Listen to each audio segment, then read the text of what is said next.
You also have an obesity treatment. Can you talk about that a little bit? I mean, that's one of the biggest issues I think this country faces. Well, that was, that is put on hold, sitting in our, once again, our pharmaceutical company.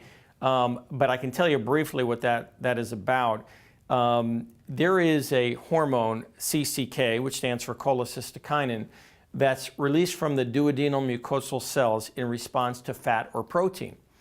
And so everybody knows that if you go to a Chinese restaurant and you eat a bunch of rice, and an hour later you're hungry. But if you eat a piece of meat, something with a lot of fat and or protein, you're satiated a lot longer. And one of the reasons that is because fat and or protein intake stimulates the release of CCK from the duodenum, the first part of the small intestines. And CCK does two things. Initially, it stimulates the receptors at the pyloric sphincter, which is the outlet valve of the stomach, and it closes the stomach. So it literally keeps food in your stomach longer. So when you eat meat, it'll stay in your stomach longer, you'll feel full longer.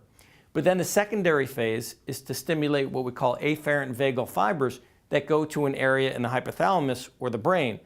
And when you stimulate those receptors, at the level of the brain, you feel full longer. So CCK, we know what it does. The problem is nobody was able to get that drug to work orally, because when you ingest it orally, it is quickly degraded by the intestinal enzymes.